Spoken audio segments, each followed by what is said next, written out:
Well, let's cross live to Israel now after another night of missiles, but they are fewer in number as supplies dwindle, with Israel destroying at least a third of the missile launches. There were fires, but thankfully no casualties overnight. Now, 2 journalists from The Australian went into the war zone just as everyone else was trying to leave. Liam Mendes and Yoni Bashan join me now from Tel Aviv. Welcome to you both. Yoni, usually Israelis feel relatively safe under the Iron Dome and the other air defence systems, but the onslaught of missiles and drones from Iran meant that some slipped through. This was inevitable.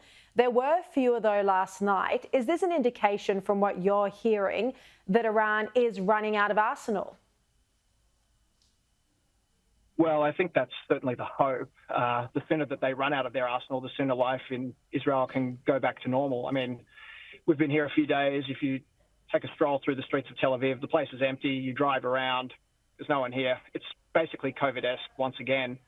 I think it's very difficult to know whether the arsenal is actually being depleted because on the one hand, the Iranians are trumpeting every night, but tonight it's going to be the really big one that we've all been waiting for. And on the other hand, we've got statements coming from the Israeli government saying the defensive arrays have been annihilated and they're taking out individual launches in Iran itself. So we're getting conflicting messages from both sides. But what I can tell you is that from us on the ground here, when the siren goes off, when the alert comes through your phone, you're not thinking about how many are coming through. You're just running to the safe room and just hoping for the best.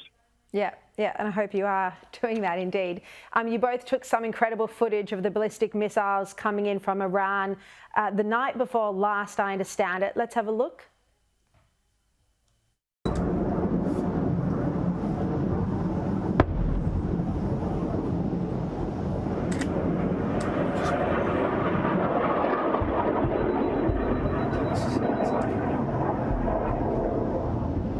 Oh my God.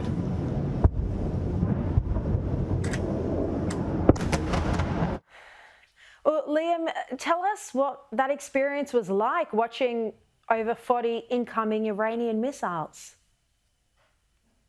It was quite unnerving, but we felt it'd be really important that our audience and your audience, see that footage and see what it's like for, everyone living in Tel Aviv and right across Israel.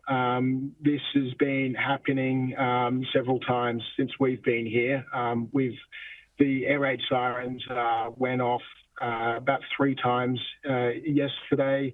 There was another one today, and when we were driving up north towards Haifa, and more of these ballistic missiles were sent through. We saw some of them get intercepted, and then one hit an empty bus today. So it's something that is constantly happening, but we felt it was really important that our audience see this, and it was certainly unnerving to see that. But thankfully, today nobody died, but in that footage there, I think there were several casualties. Yeah, there were that night for sure. Yoni, we know that America is sending carriers and aircraft into the region. How much does Israel need the United States to get involved here to completely destroy sites like Fordo? Well, I think generally speaking, 2 hands are probably better than one, but the Americans have very good reasons to try and stay out of the conflict. And I think it probably puts them in a better negotiating position if they're not involved. But I think the Israeli perspective would obviously be that having the Americans become involved would make the job of degrading the Iranian capability to strike at Israeli capital cities a much easier task. So I'm sure what the Israelis have been pushing is for the Americans to enter the arena. But we know that the Americans have drawn a red line against doing that unless they come under attack themselves, and we haven't quite seen that yet.